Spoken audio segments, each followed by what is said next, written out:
Welcome back to First Issues. We continue our series on the 8 rules of financial success. Our guest, financial planner at SCI Wealth James Fern, who on our last installment talked about how you can take care of your money so that it can take care of you. Tonight, we talk with him about getting professional financial advice to help you on your journey to financial success. James, thank you so much for coming on First Issues again. We are on the 7th rule of financial success, right? And that is get professional advice. Yeah. We have financial advisors, we have financial planners. How does an individual fit themselves into that entire mix? Okay, get professional advice. Now, the main point of this rule is that so many people, they take advice from their friend, and they think, well, if my friend's doing this, I'll do it too, and that can work, but generally your friend doesn't have this vast experience of investment. So the friend will only tell you about the investments when they're good. They won't tell you about the problems. Now, this specifically applies in my life with property investment. Okay, so we all look at people who said, well, I bought this property at this point in time and I sold it at this point in time for a lot more money. And there's free money to be made here. Now, I've invested in the entire range of different assets, but I've invested in property both in Botswana and overseas. And what I can say is, it is not a simple matter of, well, I bought it for this price, I sold it for this price, look at the wonderful return. That's what I might tell my friends over a drink. Yeah. But along the way, I paid a lot of fees and costs when I bought that property. Yeah. Then I spent a lot of time doing it up, and I put money into it. I repainted it, I remodeled it. Then a few years in, I paid a builder to add an extra room onto it. Then during the time, I rented it out, but I was paying an estate agent to find me a new tenant. I was chasing the tenant for arrears when they didn't pay the rent. I was going in and I was fixing the house when the tenant complained. Then when the tenant left, I had a void period. I don't count all of those things in the story. I don't tell that over the drink to the friend. I just have a bit of a boast about, hey, look, I did this, aren't I clever? So getting professional advice means finding somebody who is a financial professional, using them as a sounding board. Look, James, I'm thinking about doing this. So you come to a financial planner at SCI. You say, look, Brian, this is what I'm thinking of doing. What do you think? What risks am I taking? What do you think of the potential return? Am I doing this right? In your experience, what have you seen go well? What have you seen go badly in these type of investments? Okay, so get professional advice and get independent advice.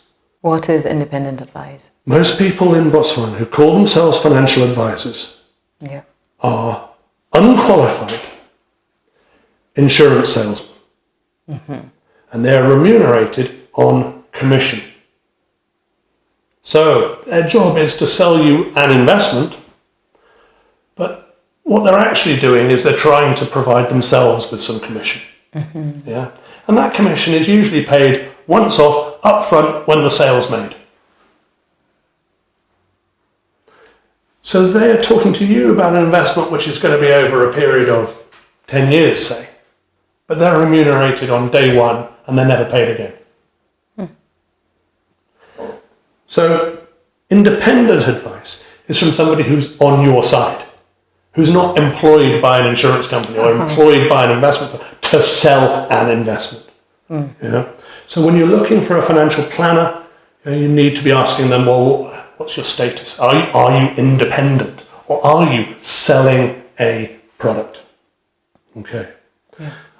So get the professional advice. Make sure you ask what their qualifications are. Make sure you ask what their experience is. And you might want to ask as well, what do you do with your own money? Yeah? Yeah. There's a saying in insurance, these products are for selling, not for buying. And I remember many years ago, about 15 years now, I knew an insurance agent who was maybe in his 50s, who'd been working in insurance for the last 30 years, and he died. And his widow came to me asking for some assistance, and I said, well, what about the life insurance? She said he'd never bought life insurance. He'd never bothered insuring his own life, even though he'd sold it himself for 30 years.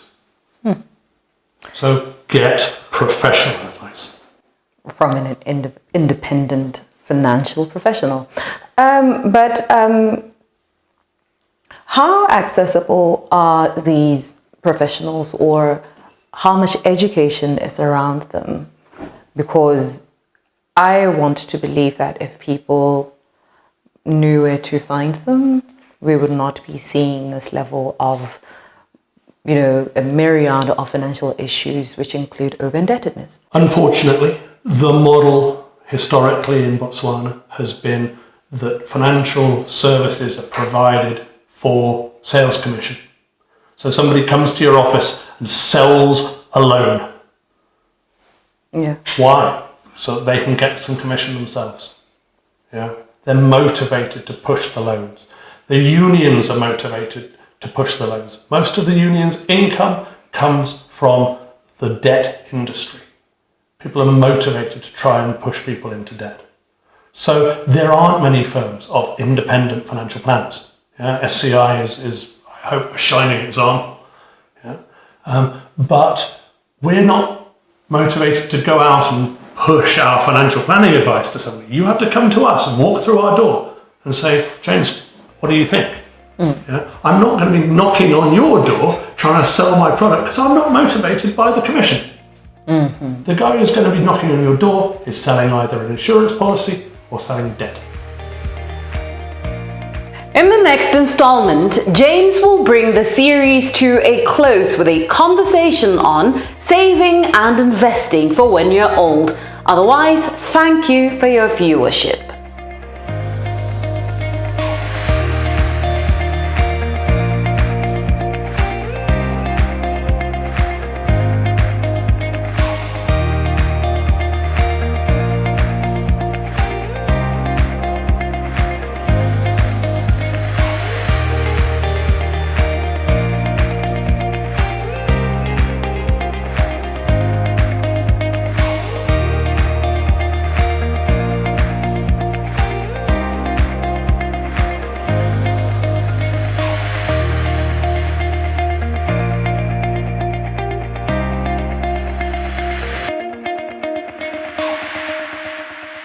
This program was brought to you in association with First National Bank of Botswana.